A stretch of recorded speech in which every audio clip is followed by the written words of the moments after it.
Very good evening and welcome to the India Development Debate. I'm Tamanna Inamdar and I'm glad to be speaking with you this Friday evening. Are we in the phase of intermittent lockdowns, on and off, with no warning and no clarity on what is the criterion for imposing a fresh set of restrictions on movement of people? Well, what am I talking about? Just today, lockdown has been announced in Pune, Pimpri-Chinchwad, in fact in Kalyan-Dombivali. This is just Maharashtra. The state of Uttar Pradesh has been on lockdown from the 10th of July to the 13th of July. In just this week, in fact, a lockdown has been announced in Patna from the 10th to the 16th of July. And in West Bengal, there will be strict lockdown in containment zones from the 9th to 16th of July. In fact, a lockdown has been announced earlier today in Thiruvananthapuram as well for a week. That lockdown has been extended for a week. So what is the question that we're asking? Yes, we understand perfectly well that COVID-19 is a pandemic which obviously no one has figured out completely yet. But can there be a method to how we impose and lift lockdown? Remember, we're supposed to be in the phase of unlock, in the phase of mission begin again, depending on which state government or which central, or what term the central government is coining. Are we really seeing signs of that? Can there be any planning on business continuity when you don't know when lockdown will be imposed again and to what degree? Is there no other way out? We're going to be speaking about this on top of the show. Of course, we have a lot else lined up for you as well. But let's begin with the big story. I'm joined today by Niranjan Hiranandani, President of ASSOCHAM, and of course, Managing Director of the Hiranandani Group of Companies. Dr. Shashank Joshi joins us as well. Remember, he's a member of the COVID-2019 Task Force for the state of Maharashtra, and we'll be speaking with R Sriram, Resident Editor of the Economic Times as well. Welcome to all of you and thank you for speaking with us today. Dr. Joshi, I want to understand from you, what is the criteria which is taken as a base to decide to extend a lockdown or then to lift it? Is it the number of cases? Is it the RO? Is it the doubling rate? What is the list of statistics an administration looks at when it decides that a lockdown needs to be imposed?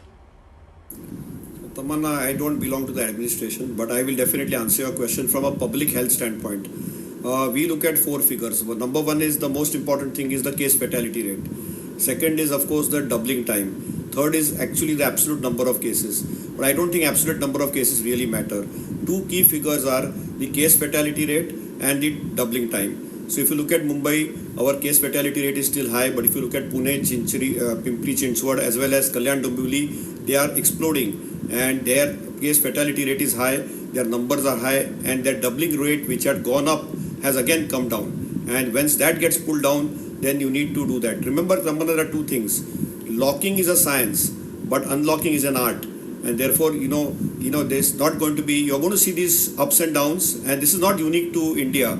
Singapore also had to unlock for some time. Hong Kong also had to unlock for some time. So this has happened across geographies. Even a country like New Zealand, which did so well, again is seeing another spike. So we will see some peaks and spikes, and we will see some pattern there. But I think Pune was predominantly locked fundamentally because the case fatality rate went up, and I think Kalyan-Dombivali followed a similar pattern. The primary reason for lockdown is to put some degree of transmission which has to be restricted, because there are localized community outbreaks. We need to contain them, and in order to contain them so that there is no rapid fire of expansion and we don't lose lives, that's the only reason a stringent public health measure like this is taken. I think the administration is fully mindful of the fact that a repeat unlocking or a second peak cannot be afforded economically, and that's a very, very sensitive decision one has to take.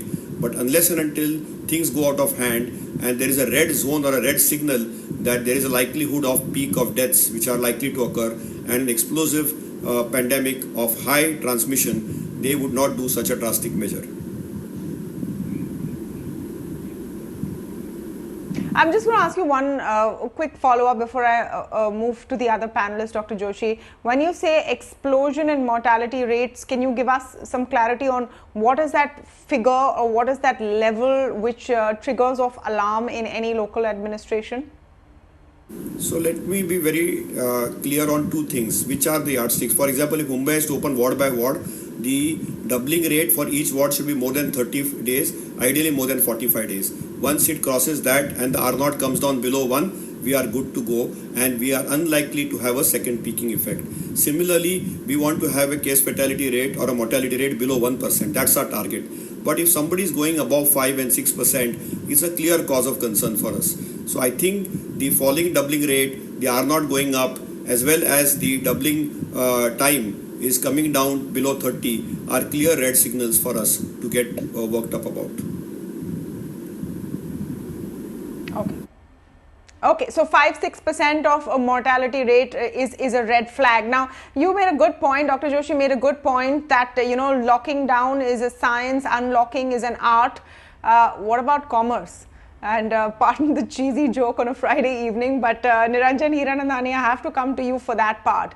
The thing is that how do you run a business or an establishment or open up any kind of economic activity in any way if you don't know when the plug will be pulled?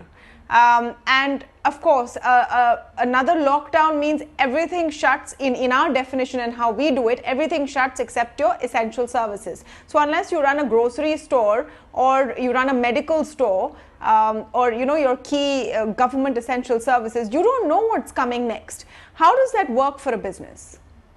So, this comes once in 120 years. Even when Spanish flu happened, the whole world war had to stop. So, you need to be mindful that the whole world is stopped. Question is for Niranjan Hiranandani. Sorry. The question is for Niranjan Hiranandani. Yes, Mr. Hiranandani. Well, there are two aspects of it. I think Dr. Joshi has covered one of them, which is basically the rate at which you're going to get infection, the rate at which it's spreading, what's the mortality rate. But in reality, there is another aspect of it which I consider to be as important, if not more important, is the availability of adequate health facilities which are there at the point of time where the numbers go up. Now, as long as the numbers are going to be catered for or taken care of, which means that you have adequate number of beds that are available, then I think the re-lockdown may not be required.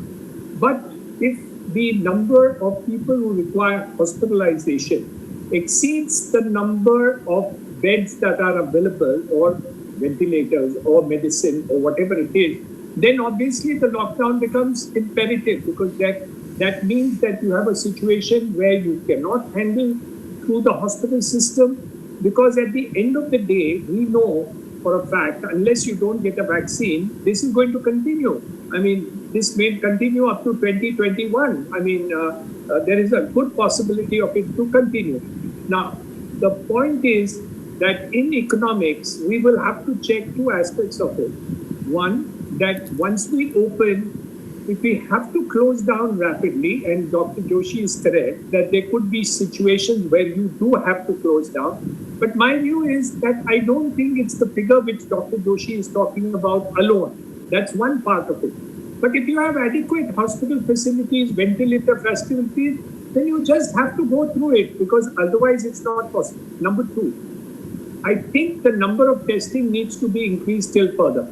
The reason is, in most of the cases that we have talked about, if you find the patient early, and I'm telling you what the hospitals are reporting to me, I'm not the expert on that. Dr. Joshi would probably give us a better reply on that than I can. That once you catch the patient early in the day, but you run a hospital, so that's an interesting perspective. Yeah. So if you catch a patient early enough in terms of the COVID situation, then the possibility of mortality falls down by 75 to 80%. You can't guarantee, but you can be a better assurance that the patient is taken care of. So if the patient comes into the hospital with a COVID situation which is symptomatic, and comes into the hospital early enough, there are lots of remedies now which will prevent the patient from having a death. So what we really need to see and answer is, besides, I'm not disagreeing with what Dr. Joshi is saying. I'm just adding the point that you need to create enough adequate health facilities, and we have had a lot of time to create those. You have to be able to manage those facilities, and you can't keep on economically locking down, because the economic loss is much, much higher than what we have imagined earlier. So that is a problem that we are facing, and we need to balance the two. You know, He said, again, yeah. I agree with Exactly. So, you know, here's the point. If you run a small business, suppose you're the owner of a salon or a small retail store of any kind, what do? If you know that there is going to be a lockdown for 3 to 6 months, then you plan your life differently. Do you get back people on board, start paying your wages once again, and then suddenly you go into lockdown and you don't know for how long? My question, R Sriram, is it fair to ask today, you know, in the beginning of July, that why we don't have a clearer plan of what to do when we are unlocking and what to do when we are locking down? We know that the formula is pretty simple. You test, you contact trace, and you isolate. That is it. There's nothing much more to do beyond a point. Is there now a sense that we have not been able to implement this properly? That's why you have these mini pockets of explosions of cases here and there. No, I don't think so. I think what has really been happening is that while we are testing more, and while the case fatality rate and the has come down or remained low throughout the country, and you also have a situation where the doubling is going up and it's not actually coming down. If you leave out Mumbai and Pimpri Chinchwad and Pune and a couple of other cities, the doubling rate is high. It is going up. I think the all India figure is 20 or more. I think what you're seeing is the number of cases, the active cases going up every day. We had it more than a month back, maybe less than 10,000, maybe around 5,000. Today we have more than 20,000 active cases every day. Now that is creating its own kind of fear psychosis among people about what is really happening. Now, when we say that we're going to have about 8 lakh cases all across the country, you have nearly 4.8 or 5 lakh of them who have actually recovered. And another 2.2 lakh plus is the active cases, and the rest are all people who have passed away, or, you know, there's one other odd case of somebody who's migrated and all that. So the problem is coming from the fact that the active case increase every day is touching new highs and seems to be increasing quite rapidly, and that is creating its own fear psychosis. And I don't think it is an issue of whether you have a plan or whether you have implemented it properly or you have not implemented it properly. If you test more, you are going to get more cases. That is without doubt. That's what is going to happen. So you shouldn't be too much worried about the fact that the cases are increasing. You should also look at the other side of the picture, which is the fact that we have a case fatality rate that is down, we have a doubling rate that is going up. So all this is good news. But you have at the same time the number of active cases going up every day. That is creating its own fear psychosis. Now, you go around in Mumbai. I mean, I live in one of the central part of Mumbai, and you see shops open everywhere. But hardly anybody is visiting them. If you leave aside the essential shops, nobody is going anywhere else. There are showrooms open, fashion showrooms open, salons open. You see any crowd out there? Nobody is there. Why is it the case? It's the case because people are afraid of going out. I don't think it is a question of plan or not having a plan or not implementing it properly. I was having a conversation with Dr. Joshi the other day, and he has a completely different take. Right. Yeah, go ahead, please. No, I was saying on the point of crowds out, it's interesting because Dr. Joshi was commenting on this when I was speaking with him the other day on why he thinks that these lockdowns have to be implemented because people are just not listening. Dr. Joshi, R Sriram is describing a very different kind of situation, that everything's open but nobody is turning up. So I'll tell you, I think Sriram is very right. There is a fear factor within them because they don't know how to get out into the community. You need to mask well. We are living in uncertain times. Nobody likes uncertainty and unpredictability. And because there is uncertainty and unpredictability, people do not know, even if there is a showroom open, they don't know whether they can actually go, they think they may contract the virus. So these fears, some of them may be true, some of them may be unrealistic. So if economy has to be opening up, it has to be done very gradually. Lot of education and people's movement is required.